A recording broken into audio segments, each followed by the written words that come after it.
Hey, it's Lucky.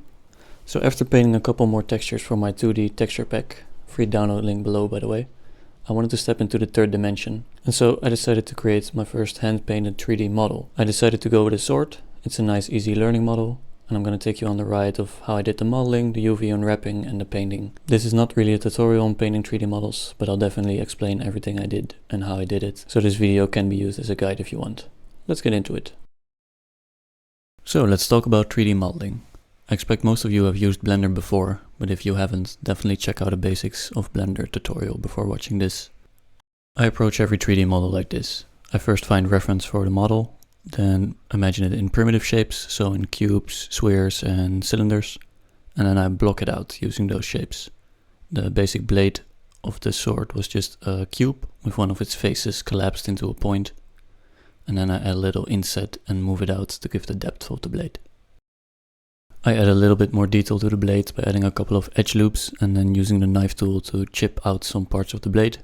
I saw this in a lot of other 3D models and I thought it looked cool, the little damaged look. And then for the guard, the handle and the pommel, I just used a cylinder and two cubes. The cubes were just extruded on the sides and beveled to give this nice smooth look. After that, it's mostly just proportions, try and look at reference and find what looks nice. One thing I also always keep in mind when modeling for games is to not have my detail too packed. So I don't want any areas that have a super high poly count compared to the rest.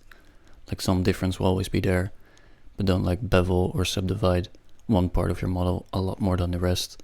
It ends up looking weird and unprofessional. Next up is UV unwrapping. This is basically exporting the model into a flat plane so you can texture it, or in this case paint it. The best way for me to explain how this process goes is by looking at your model like it's a paper model. So you would cut it out and lay it out on a flat piece of paper. How would you do that and what would be most efficient? It's also really nice to keep in mind duplicated surfaces. So as you can see, I have the sword blade here. The back and the front are on the same piece of the texture, meaning that they'll be repeated on both sides. I do the same for the faces of the pommel. A couple of handy tools for unwrapping are the seam tool, meaning you can select an edge as a seam, and when you automatically unwrap it in Blender, it will cut the model and that part, meaning you can get some nice flat areas like I used for the surrounding part of the pommel. And for the rest of the unwrapping, I just use projection from view, meaning that I select an area, then click U and project from view. And this can be super handy when you want to keep the flat faces of a model so you can easily paint on them or just keep the proportions.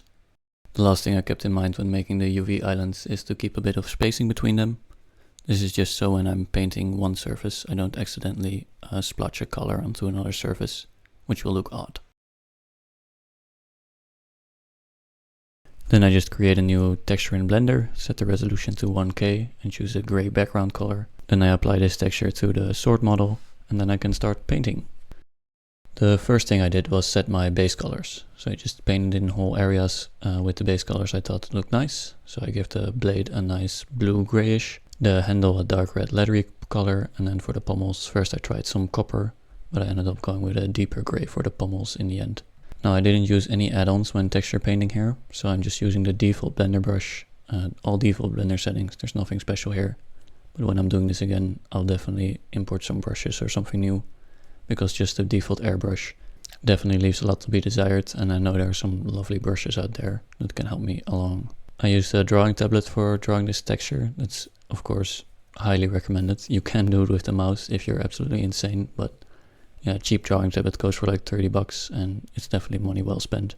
Make sure you set your brush size and opacity to the pressure of the pen to get these nice tapered strokes, otherwise it will look very even and it's very easy to spot. Now I talked a lot about painting in my last video too, so definitely check that out if you're interested. But I went with a very similar approach. I just plop down my base colors and then go in with highlights and afterwards go in with darker shading and then just switch between the two to get some details in there. Getting some shadows next to highlights always looks very nice, and just play around a lot until I find something nice. There's no layers in Blender, so this was all done straight on the texture on one file, which is definitely not preferred, and I know there are a lot of great painting assets and add-ons and even other programs, but I just wanted to try it out real quick in Blender. So this is how it would go with just a default Blender installation, no add-ons. If I was doing a larger or more complex model, I would probably just export the image to Krita and paint it there with layers and all the tools and strokes, and then just re-import it into Blender to see the results. It's a bit slower, but I think it's worth it to get the layers. Right now it's just one texture, no layers. Feels very weird to paint like this, but at the same time it's kind of freeing. It's like actually painting on paper or something. Now lastly, I wanted to touch on material settings and exporting, especially for Godot. So the default material settings in Blender are not very good for hand-painted textures. You want to go into the material, set the roughness all the way to 1 and drop down the specular to 0. Otherwise it will get this weird shine. It's not very pretty. And then for exporting, Blender has a lot of great built-in exporters. But my favorite, and I think Godot's favorite, is GLTF. It exports the model and the textures just in one file, so it's very easy to keep organized. And they export and import perfectly into Godot. You can also just drop the whole Blender file into Godot. Godot accepts Blender files and they will be imported just as well. Only the file sizes will be a little bit bigger and reloading takes a little bit longer, so I prefer to export my models, but it's all up to you. So that's how I modeled, unwrapped and texture painted this little model in Blender for Godot.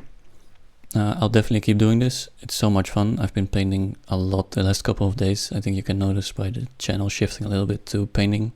I'll definitely get back on game development. I'm just really excited about texture painting right now, and I want to build up a little asset library for future videos and to share with you guys. All these models and textures are all free to download. I'll leave all the links down below. Use them in whatever you want. They're CC0, so no copyright for anything. So like I said, game development stuff is coming back soon to the channel if you're looking for that. And all the download links are down below. I hope to see you in the next one, and bye.